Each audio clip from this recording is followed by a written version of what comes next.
여기 한국의 수도 서울에서 충격적인 경험을 했다는 탈북자 여성이 있습니다. 그녀는 한국이 선진국이라고 알려져 있지만 실제로 겪어보니 전혀 다른 모습이었다며 한숨을 내쉬고 있는데요. 대체 그녀가 서울에서 무슨 일을 겪었길래 이토록 실망한 걸까요? 한국의 이면에 숨겨진 충격적인 진실, 과연 그 실체는 무엇일까요? 오늘의 사연 함께 들어보시죠. 제 이름은 박진수예요. 나이는 28이고 지난주까지만 해도 북한에서 교사로 일했어요. 그런데 지금은 도망자 신세로 자유를 얻기 위해 모든 것을 걸고 있어요. 저는 중국 국경에 가까운 해상 근처 작은 마을에서 자랐어요. 교실 창문 너머로 두만강이 보였죠. 그 너머에는 전혀 알지 못하지만 꼭 이해하고 싶은 다른 세상이 있었어요. 북한에서의 삶은 쉽지 않았어요. 음식이 넉넉하지 않았고 그나마 있는 음식도 별로 좋지 않았어요. 어렸을 때 항상 배고팠던 기억이 나요. 부모님은 열심히 일하셨지만 여전히 힘들었어요. 모두가 그랬죠. 교사가 되면 더 나은 삶을 살 수 있을 거라고 생각했어요. 저는 중학교 학생들에게 역사를 가르쳤어요. 하지만 제가 가르친 역사는 진짜가 아니었어요. 그것은 우리 지도자들이 얼마나 위대한지를 말하는 것뿐이었어요. 특히 김일성, 김정일, 그리고 지금의 김정은까지요. 우리는 그들이 거의 신과 같다고 가르쳐야 했어요. 처음에는 저도 그걸 믿었어요. 그게 제가 알던 전부였으니까요. 하지만 20대 초반에 접어들면서 상황이 조금씩 달라지기 시작했어요. 마을에서 몇몇 사람들이 불법 라디오를 가지고 있다는 소문이 들렸어요. 그 라디오로 남한에서 방송하는 내용을 들을 수 있었죠. 그들이 들려주는 이야기는 놀라웠어요. 믿기 어려운 이야기들이었죠. 남한에서는 사람들이 자기 직업을 스스로 선택할 수 있다고 했어요. 원하는 곳으로 여행도 할 수 있고 음식도 풍족하며 심지어 스마트폰이나 컴퓨터 같은 것도 있다고 했어요. 마치 환상 속 세상 같았어요. 저는 그때부터 지금까지 배워왔던 모든 것에 대해 의문을 갖기 시작했어요. 우리 지도자들이 그렇게 훌륭하다면 왜 우리는 이렇게 힘들게 살아야 하는 걸까요? 왜 우리는 원하면 나라를 떠날 수도 없는 걸까요? 생각할수록 답답함이 커졌어요. 어느 날, 제 학생들 몇 명이 이야기하는 걸 우연히 들었어요. 그들 중 한 명이 들어본 K-팝 음악에 대해 흥분하며 이야기하고 있었어요. 북한에서는 K-팝이 엄격히 금지되어 있지만 이 아이들은 어떻게든 그걸 손에 넣었더라고요. 그들의 설렘과 새로운 것에 대한 갈망을 보면서 더 이상 거짓된 가르침을 계속할 수 없다는 생각이 들었어요. 그때 제 인생에서 가장 큰 결심을 했어요. 탈출하기로 마음먹었죠. 도움을 구하는 건 쉽지 않았어요. 북한을 떠나는 것은 반역죄로 여겨지거든요. 잡히면 노동교화소로 끌려가거나 더 심한 처벌을 받을 수도 있어요. 하지만 저는 절박했어요. 조심스럽게 질문을 던지면서 항상 뒤를 살피곤 했죠. 마침내 저를 도와줄 사람을 만났어요. 그는 브로커였어요. 북한 사람들의 탈출을 돕는 일을 하는 사람이었죠. 물론 대가가 필요했어요. 제가 평생 본 적도 없는 큰돈이었어요. 가진 걸 모두 팔고 친구들에게 돈을 빌려야 했어요. 그래도 부족했죠. 저는 남한에 도착하면 나머지 돈을 갚겠다고 약속했어요. 떠나기 전날 밤 잠을 잘 수가 없었어요. 뒤척이면서 떠나게 될 모든 것들에 대해 생각했어요. 부모님, 여동생, 학생들까지요. 아무에게도 작별 인사를 할 수 없었어요. 제 계획을 알게 되면 그들에게 위험이 닥칠 수도 있었거든요. 새벽 일찍 일어나 마지막으로 작은 아파트를 둘러봤어요. 눈에 띄지 않게 가져갈 수 있는 것만 챙겨야 했어요. 옷 몇 벌, 약간의 음식 그리고 가족 사진 한 장이 전부였어요. 28패의 삶을 작은 가방 하나에 다 담았죠. 조용한 거리를 걸으면서 심장이 너무 세게 뛰어서 터질 것 같았어요. 작은 그림자 하나에도 깜짝깜짝 놀랐어요. 저게 경찰일까? 누군가 나를 본 걸까? 마을 끝에서 브로커를 만났어요. 그는 많은 말을 하지 않고 그냥 저에게 따라오라고 손짓했어요. 우리는 몇 시간 동안 메인 도로를 피해 걸었어요. 마침내 두만강에 도착했어요. 어두운 강물을 바라보며 두려움이 엄습했어요. 이 강이 북한과 중국의 경계였어요. 강을 건너면 다시는 돌아올 수 없어요. 잡히면 제 인생은 끝나는 거나 마찬가지였죠. 하지만 남는다고 해도 그게 진정한 삶일까요? 깊은 숨을 들이마시고 늘 고향이라고 불렀던 땅을 마지막으로 돌아봤어요. 그리고 나서 중국과 그곳에 기다리고 있을 알 수 없는 미래를 향해 몸을 돌렸어요. 준비됐어요? 브로커가 물었어요. 저는 목소리가 나오지 않아 고개만 끄덕였어요. 그리고 심장이 쿵쿵 뛰는 가운데 얼음장같이 차가운 두만강 물속으로 한 발 내디뎠어요. 평생 알던 모든 것을 뒤로 한 채 말이죠. 중국에서의 첫 며칠은 정신없이 지나갔어요. 저희는 밤에만 이동하고 낮에는 헛간이나 버려진 건물에 숨어 지냈어요. 매 순간 긴장하며 작은 소리에도 깜짝 놀라곤 했죠. 브로커인 민준이라는 남자는 저에게 고개를 숙이고 지나가는 사람과 눈을 마주치지 말라고 가르쳐줬어요. 기억하세요. 그는 말했어요. 이제 북한에 있는 건 아니지만 아직 안전하지도 않아요. 중국 경찰에게 잡히면 다시 북한으로 보내질 거예요. 그 말은 정말로 제 가슴을 얼어붙게 만들었어요. 다시 돌아가는 건 선택지가 아니었어요. 차라리 죽는 게 나을 정도로 북한에서의 처벌이 두려웠어요. 어느 날 밤, 저희가 흙길을 걷고 있을 때 멀리서 불빛이 보였어요. 그것이 제가 처음으로 본 중국의 도시였어요. 지평선 너머로 빛나는 불빛은 제가 고향에서 본 것보다 훨씬 더 밝았어요. 저도 모르게 계속 쳐다보게 됐죠. 저기로 가는 거예요? 제가 민준에게 물었어요. 그는 고개를 저었어요. 너무 위험해요. 우리는 돌아서 가야 해요. 저희는 도시를 피해서 들판과 숲을 지나갔어요. 그곳에서 나는 농작물 냄새가 정말 강렬했어요. 그때서야 제가 얼마나 배고팠는지 깨달았죠. 제 배가 크게 울렸어요. 민준이 저를 보고 미소 지으며 말했어요. 걱정 마세요. 곧 먹게 될 거예요. 그의 말처럼 다음날 저희는 작은 농장에서 멈췄어요. 한 중국 할머니가 저희를 맞아주셨고 저에게는 알아듣지 못하는 언어로 빠르게 말을 걸었어요. 민준이 같은 언어로 대답하자 저희는 곧바로 작은 부엌으로 안내받았어요. 할머니는 제 앞에 밥과 야채가 담긴 그릇을 내놓으셨어요. 저는 망설였어요. 고향에서의 엄격한 배급제를 기억했거든요. 이게 정말 다 저를 위한 것일까? 드세요. 민준이 격려했어요. 힘을 길러야 해요. 저는 떨리는 손으로 젓가락을 들어 한 입을 먹었어요.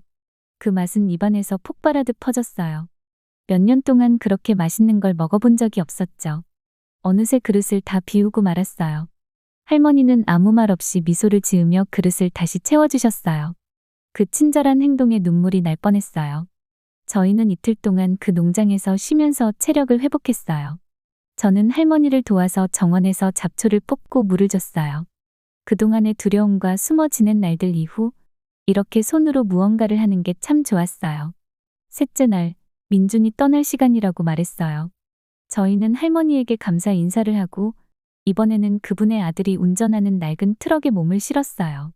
저희는 울퉁불퉁한 길을 달리며 중국의 시골 풍경을 감상했어요. 모든 것이 고향보다 더 크고 더 다채로워 보였어요. 끝없이 펼쳐진 들판에는 농작물이 가득했죠. 작은 마을을 지나칠 때마다 사람들이 자유롭게 이야기하고 웃으며 일상을 보내고 있었어요. 북한과는 정말 달랐어요. 북한에서는 모두가 누군가가 지켜볼지도 모른다는 생각에 항상 조심스럽게 움직였어요.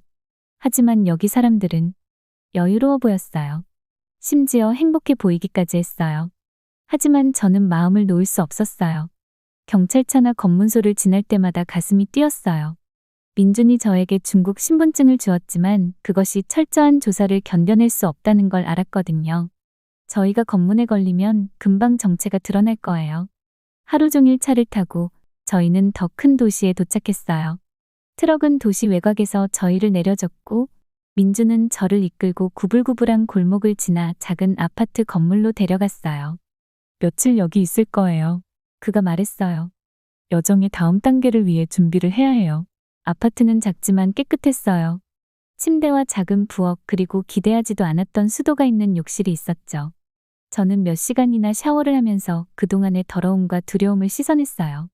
그날 밤 침대에 누워 집에 대해 생각했어요. 부모님과 제 학생들에 대해서요. 그들이 제가 떠난 걸 알고 있을까요? 걱정하고 있을까요? 아니면 이미 당국이 그들을 신문하러 갔을까요? 저는 그 생각을 떨쳐냈어요. 이제 돌아갈 수는 없었으니까요. 이제는 이 여정을 무사히 마치고 남한으로 가는 것에만 집중해야 했어요. 다음 며칠은 천천히 흘러갔어요. 민주는 비밀스러운 일정을 가지고 왔다 갔다 했고 저는 아파트에 머물면서 중국 TV를 넋놓고 봤어요. 그 프로그램들은 고향의 선전 방송과는 전혀 달랐어요. 드라마, 코미디, 전 세계의 뉴스들이 방영되었죠. 어느 오후 민준이 눈에 흥분을 띠고 돌아왔어요. 시간이 됐어요. 그가 말했어요. 오늘 밤 떠나요. 어디로 가는 거예요?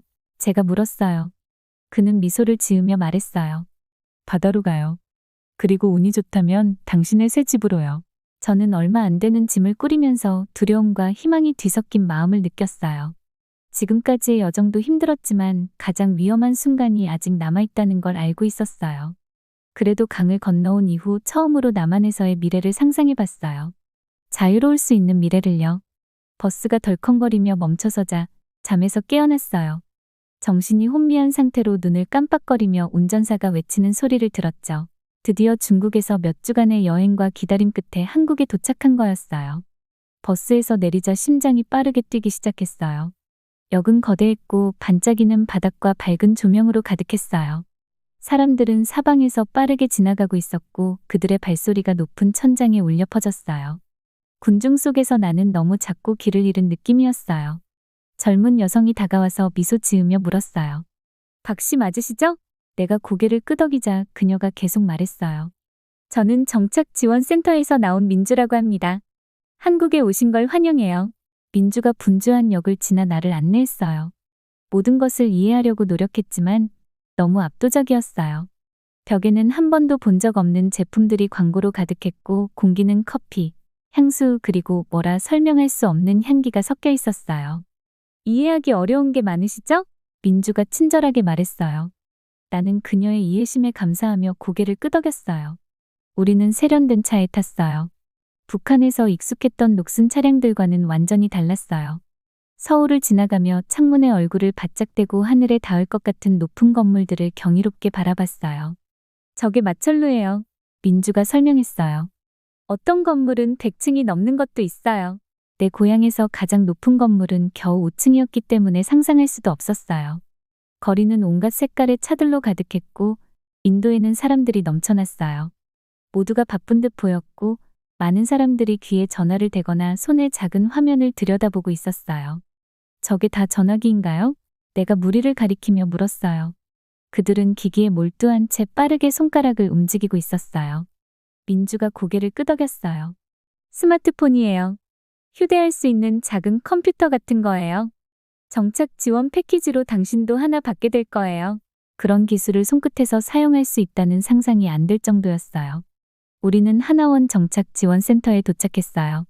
내가 앞으로 3개월 동안 머물 곳이었죠. 높은 울타리로 둘러싸인 커다랗고 단조로운 건물이었어요. 보호를 위한 거예요. 내가 경계심 가득한 시선으로 건물을 보자 민주가 안심시키듯 말했어요. 안으로 들어가자 작은 방이 주어졌어요. 아주 부드러운 침대가 있었는데 내가 이제껏 잤던 것 중 가장 부드러웠어요. 텔레비전도 있었는데 나는 거의 경험해 본 적 없는 사치품이었고 개인 욕실에는 뜨거운 물이 나오는 수도꼭지가 있었어요. 나는 수도꼭지를 틀었다가 잠갔다 하면서 물이 얼마나 쉽게 나오는지 신기했어요. 그날 밤 나는 잠을 이루지 못했어요. 모든 것이 너무 달랐어요. 음식이 넘쳐나고 기술이 발전했으며 사람들은 마치 다른 세상에 온 것처럼 자유로웠어요. 흥분과 두려움이 뒤섞여 있었어요. 과연 여기서 새로운 삶을 시작할 수 있을까? 내가 이곳에 적응할 수 있을까? 다음 날 아침, 오리엔테이션이 시작됐어요. 우리 신참 탈북자들은 30명 정도였어요. 교실에 모였고 친근해 보이는 남자가 자기소개를 했어요. 한국에 오신 걸 환영합니다. 그가 말했어요. 이 모든 것이 아주 낯설고 아마 두려우실 거예요. 하지만 저희는 여러분이 새 집에서 적응하고 성공하실 수 있도록 돕기 위해 여기에 있습니다. 몇 주 동안 우리는 한국 사회, 문화, 역사를 배웠어요. 내가 잘 알고 있다고 생각했던 사건들이 전혀 다르게 들렸어요. 실용적인 기술도 배웠어요. 대중교통 이용법, 은행 계좌 개설 방법, 심지어 슈퍼마켓에서 쇼핑하는 법까지 배웠어요. 특히 슈퍼마켓 수업은 정말 충격적이었어요. 우리는 끝없이 다양한 제품들로 가득 찬 거대한 가게로 견학을 갔어요. 선반은 내가 볼 수 있는 한도까지 이어졌고 끝없이 많은 제품들이 진열되어 있었어요. 제가 원하는 건 뭐든지 살 수 있다는 거예요? 내가 놀라서 물었어요. 우리 강사는 고개를 끄덕였어요. 그렇죠. 돈만 있으면 얼마든지요. 이게 바로 시장 경제라는 겁니다. 나는 선명한 빨간 사과를 집어들고 그 완벽한 모습에 감탄했어요. 북한에서는 이렇게 흠 없는 과일은 고위 간부들만 먹을 수 있었거든요. 하지만 여기서는 누구나 살 수 있었어요. 몇 주가 지나면서 나는 조금씩 적응하기 시작했어요. 다른 탈북자들과 친구가 되어 서로의 경험과 두려움을 나눴어요. 우리는 서로 미끄러운 젓가락을 다루다 실수할 때 함께 웃었고, 처음으로 피자를 먹었을 때 다 같이 놀라워했어요.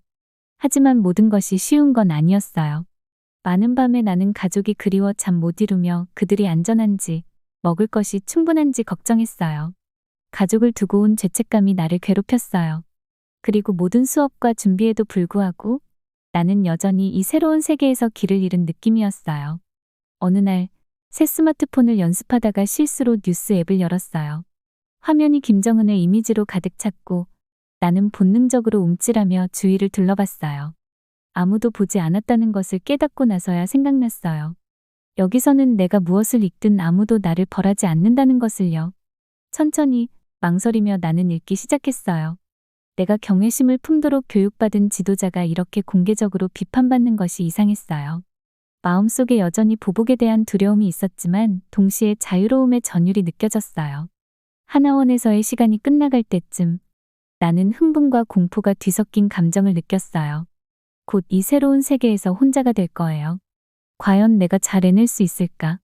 하지만 주위를 둘러보니 내가 사귄 친구들, 우리 모두 이곳에 오기 위해 모든 것을 걸었다는 것을 깨달았어요. 함께라면 아마도 이 밝고 분주하고 압도적인 새로운 세계에서 우리의 길을 찾을 수 있을 거라는 희망이 들었어요. 서울 시내의 버스에서 내리자마자 심장이 두근거렸어요. 이 도시는 정말 압도적이었어요. 높은 건물들이 하늘을 찌를 듯 서 있었고 네온사인이 여기저기서 번쩍거렸으며 사람들은 바쁘게 지나갔어요. 제가 북한에서 알던 조용한 마을과는 완전히 달랐죠. 이쪽이에요. 제 사회복지사인 김 선생님이 말했어요. 그녀는 저를 작은 아파트 건물로 안내했어요. 여기가 당신의 새 집이에요. 그 아파트는 작았지만 깨끗하고 밝았어요. 침대, 작은 부엌 그리고 TV까지 있었어요. 이 모든 것이 저를 위한 것이라니 믿을 수가 없었어요. 내일은 통합 교육 수업을 시작할 거예요. 김 선생님이 설명했어요. 여기서는 한국 사회에 대해 배우고 컴퓨터 사용법과 직업 기술도 익히게 될 거예요. 질문 있어요? 물어보고 싶은 게 산더미처럼 많았지만 너무 벅차서 아무 말도 할 수 없었어요. 그냥 고개만 끄덕였죠. 김 선생님이 떠난 후 저는 침대에 앉아 모든 것을 이해하려고 애썼어요. 이제 안전해졌지만 길을 잃은 듯한 기분에 외로웠어요. 가족들이 그리웠고 내가 올바른 선택을 했는지 궁금했어요. 다음 날 아침, 저는 북한에서의 엄격한 일정에 익숙해져서 일찍 일어났어요. TV를 켜보니 채널이 엄청 많아서 놀랐어요. 뉴스, 드라마, 음악 프로그램 등 모든 것이 정말 화려하고 생동감 있었어요. 다음 몇 주 동안 저는 배우는 데 몰두했어요. 매일 새로운 도전과 놀라움이 찾아왔어요. 그리고 저보다 6개월 먼저 탈북한 수진이라는 친구를 사귀었어요.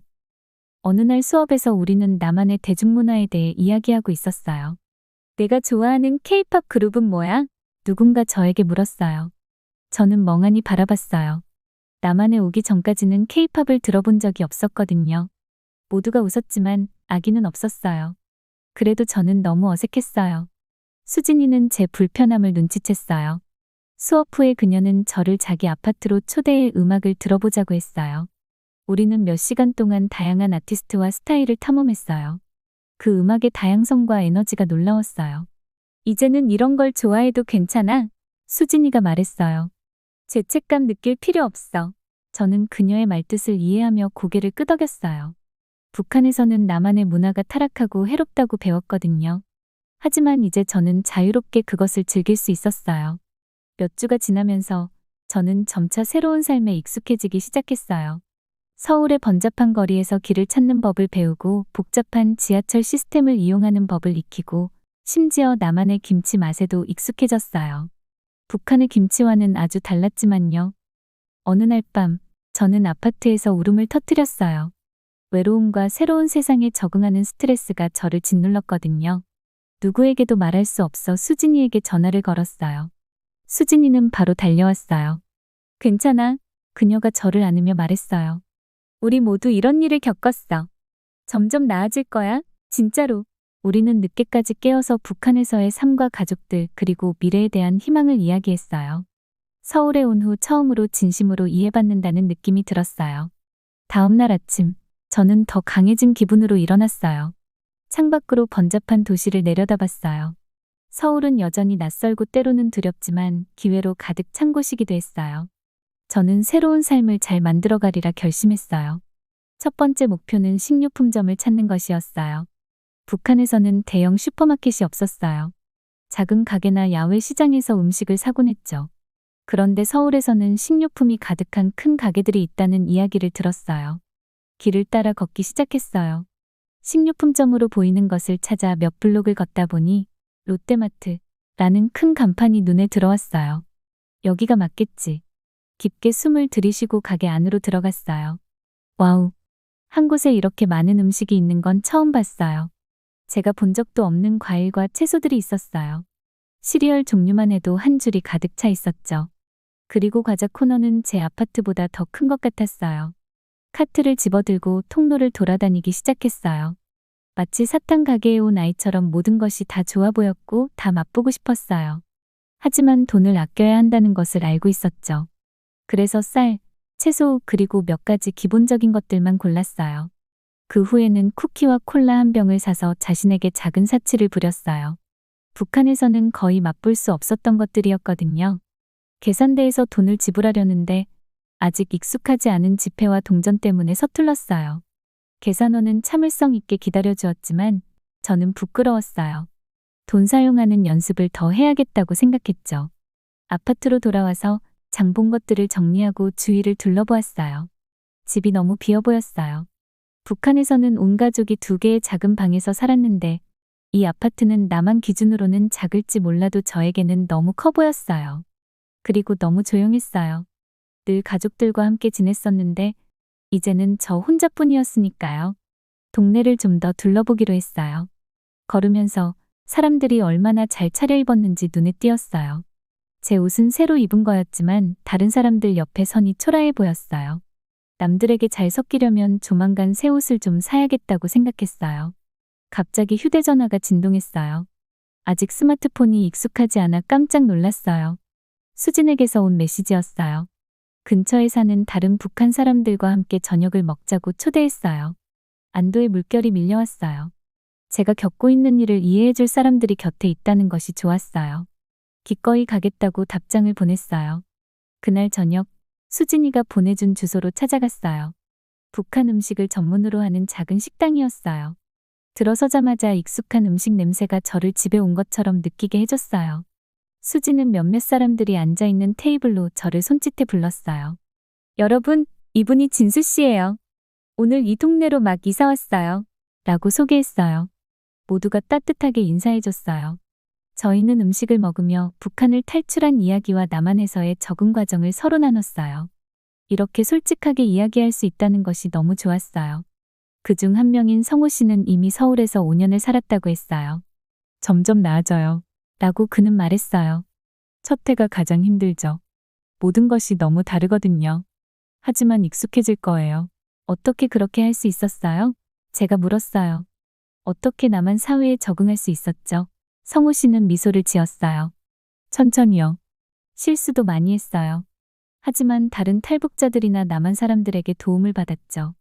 필요할 때는 도움을 요청하는 걸 두려워하지 마세요. 밤이 깊어가면서 저는 점점 마음이 편해졌어요. 이 사람들은 저를 다른 누구보다도 잘 이해해줬어요. 그들도 제가 겪고 있는 일을 겪었으니까요. 그들의 지원을 받으면 저도 이곳에서 정말 삶을 꾸려나갈 수 있을 것 같았어요. 그날 밤 집으로 돌아가는 길에 서울이 그리 부담스럽게 느껴지지 않았어요. 아직 배워야 할 것이 많지만 저 혼자가 아니었어요. 저를 도와줄 친구들이 있었으니까요. 그리고 도착한 이후 처음으로 이 새로운 세계에서 제 미래에 대해 희망을 느꼈어요. 밝게 빛나는 도시의 불빛을 바라보며 미소 지었어요. 할 수 있어. 라고 다시 한번 다짐했어요. 하루하루 차근차근 나아가면 돼. 제가 한국에 온 지 벌써 6개월이 지났어요. 가끔은 아직도 제가 여기 있다는 게 믿기지 않아요. 매일 아침 서울에 있는 제 작은 아파트에서 눈을 뜨면 이게 꿈이 아니라는 걸 스스로에게 상기시켜야 해요. 푹신한 침대, 따뜻한 샤워, 가득 찬 냉장고 이런 사소한 것들이 아직도 저에게는 사치처럼 느껴져요. 요즘 제 하루는 바쁘게 돌아가요. 한국어 실력을 늘리기 위해 근처에 있는 커뮤니티 센터에서 수업을 듣고 있어요. 같은 한국어를 사용하지만 새로운 단어, 영어에서 유래된 말들 그리고 다양한 억양 때문에 가끔씩 어렵기도 해요. 하지만 매일 조금씩 나아지고 있어요. 가장 적응하기 힘든 것 중 하나는 바로 기술이에요. 북한에서는 컴퓨터를 거의 사용하지 않았거든요. 이제는 스마트폰을 사용하는 방법, 이메일을 보내는 방법, 앱을 이용해 지하철을 이용하는 방법을 배우고 있어요. 가끔은 벅차기도 하지만 동시에 신나기도 해요. 마치 모든 것이 다른 사람들에게는 평범해 보이지만 저에게는 놀라운 것들처럼 느껴질 때가 많아요. 음식도 큰 변화 중 하나예요. 여기에는 너무나 다양한 음식들이 있어요. 북한에서는 매일 같은 단순한 음식을 먹었는데 여기서는 전 세계의 음식을 맛볼 수 있어요.